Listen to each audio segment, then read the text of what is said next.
Imagine being the largest predator in 4 billion years of evolution. You weigh 50 tons. Your jaw can crush a sperm whale skull in one bite. You've ruled every ocean on Earth for 20 million years. You'd expect to be untouchable. What actually killed you was a 2-degree drop in water temperature and a shark a third your size. So how does the biggest, most successful predator in history lose to a thermostat? That's the question. And the answer isn't what most documentaries say. Otodus megalodon, the largest macro-predator the ocean has ever produced. 60 feet long, conservatively. Some specimens estimated at over 18 meters. Bite force around 40,000 newtons, the highest ever calculated for any animal, alive or extinct. For context, a saltwater crocodile bites at about 16,000. A great white tops out around 18,000. Megalodon could close its jaws on a sperm whale's spine and just keep going. We have the fossils, the whale bones with megalodon tooth marks, the flippers and ribs with bite radius matching only one species. The evidence is cleaner than most things in paleontology. And then, around 3.6 million years ago, the bite marks stop. Not gradually. There's a layer in the marine fossil record where you find megalodon teeth in abundance, and right above it, none. Ever again. The largest predator in history was gone. And it wasn't an asteroid this time. It wasn't a volcanic event. It wasn't a rival apex showing up to take the throne. So what was it? The first clue is in the teeth themselves. Megalodon teeth are everywhere. They're some of the most common large fossils in the ocean, pulled out of riverbeds in South Carolina, dredged from the seafloor off Australia, dug out of cliff faces in Peru. The species had a global distribution: tropical waters, subtropical waters, coastlines from Asia to Europe. But there's one thing missing from that map: cold water. Megalodon teeth almost never show up in deposits that were cold during their formation. The species was a thermal specialist. It needed warm seas, which would be fine, except the seas didn't stay warm. But that's the version most channels stop at. There's a deeper one. Around 5 million years ago, the Earth started cooling. Not catastrophically, not all at once, just a slow, measurable drop in average ocean temperature, driven by the formation of the Arctic ice cap and shifts in deep water circulation. Over roughly 2 million years, surface temperatures in the regions Megalodon hunted dropped by 2 to 3 degrees Celsius. That number sounds small. It's not. For a 50-ton ectotherm, a cold-blooded animal that can't generate its own body heat, every degree the water drops is a degree your metabolism slows. Your prey moves to warmer waters. Your hunting range collapses. Your nursery sites, the shallow coastal areas where juvenile megalodons grew up safely, start cooling past viability. The 2 degrees Celsius didn't kill megalodon directly. It killed the system that fed it. Here's where the math gets interesting. Megalodon wasn't fully ectothermic. Recent isotope studies on tooth enamel suggest it was probably mesothermic, partially warm-blooded, like the modern great white. It could hold its core temperature 5 to 7 degrees above ambient water. That sounds like an advantage. It is, until you do the calorie math. Mesothermy is expensive. To keep a 50-ton body 5 degrees warmer than the ocean around it, you have to eat. Constantly. Estimates put Megalodon's caloric requirement at around 100,000 calories per day. That's roughly one full-grown medium whale every 2 weeks. For a single individual. Now scale that up to a population. Now drop the ocean by 2 degrees. Watch the whale populations migrate to colder regions where the existing food web doesn't support a 50-ton newcomer. And watch your nursery sites freeze out one by one. The data doesn't care what you expected. Megalodon was a magnificent build for one specific climate. Change the climate, and the build breaks. But here's the part nobody mentions.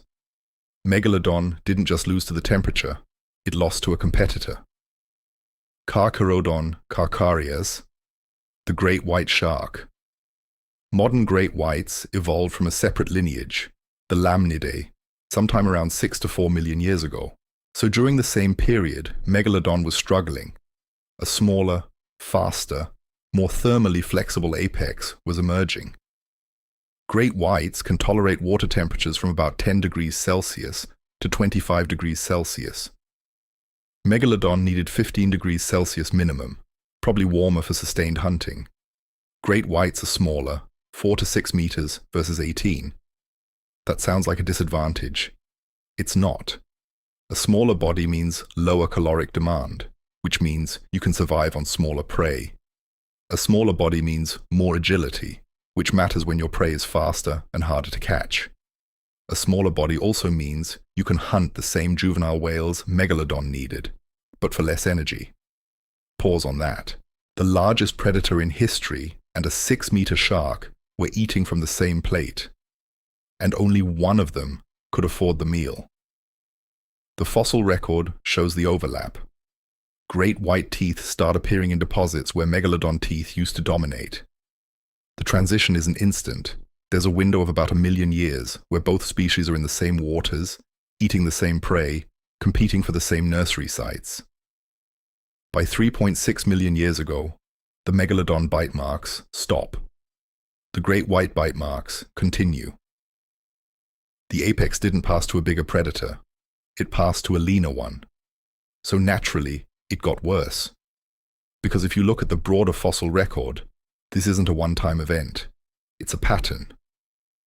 Every time the ocean has produced a giant macro predator, that predator has gone extinct, and a smaller successor has filled the niche. Leopleurodon, the 25-foot pliosaur of the Jurassic, gone. Mosasaurus, the 50-foot marine reptile of the late Cretaceous, gone. Basilosaurus, the early 60-foot whale-like predator of the Eocene, gone. Megalodon, gone. Every single one of these was the biggest predator of its era.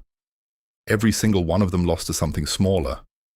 And in every case, the trigger wasn't a comet or a meteor. It was an environmental shift the giant build couldn't absorb. There's a phrase paleontologists use for this. It's not, quote, zero. It's the macro predator trap.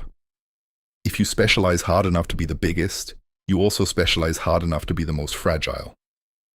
Bigger means more food. More food means a bigger range. A bigger range means more dependencies on a stable climate. A stable climate means you're betting on something that, on geological timescales, has never stayed stable for long. Megalodon's body was a 20 million year bet on warm water. The bet paid off until it didn't. And here's what makes this actually relevant, not just a fun fossil story.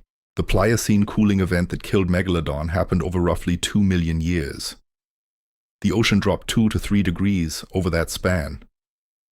The current rate of ocean warming is about 0.13 degrees Celsius per decade, which means we're heating the ocean roughly 100 times faster than the cooling that killed the largest predator in history. We're not cooling. We're heating. But the mechanism is the same. You change the temperature, you change what survives. And what gets caught in the macropredator trap this time around isn't a shark, it's whales. The blue whale, the largest animal in 4 billion years of evolution, depends on krill blooms in cold water. Warm the water, the krill collapse. The build that took 30 million years to evolve runs out of food. The math is the same math that killed Megalodon, just running in the opposite direction. This is the part most channels skip. The lesson isn't, Megalodon was scary, here are some teeth. The lesson is that the ocean has a documented mechanism for executing its giants. It's slow, it's quiet, it looks like a small temperature change. And every species that bet hard on size has eventually paid the bill, every time, without exception.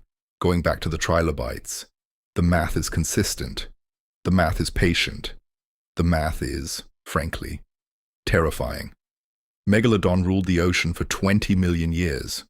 The largest predator the planet has ever produced lasted about as long as one geologic blink. Then a 2-degree drop in temperature and a smaller shark with better fuel economy ended it. And the great white that won that race is still around, quietly, efficiently, eating exactly what it needs, and not a calorie more. The Hadal zones have a saying about this, or they would, if they had sayings. The thing that survives isn't the biggest. It's the one whose math still works. If you're new, we go further down every Wednesday and Sunday. So, 2 degrees killed megalodon. The ocean is warming faster than that right now. And the next animal in the macro-predator trap isn't a shark. That's next. Wednesday. We're going to talk about what happens to the ocean and to its current giants over the next 100 years. Not the activist version, the mechanical one.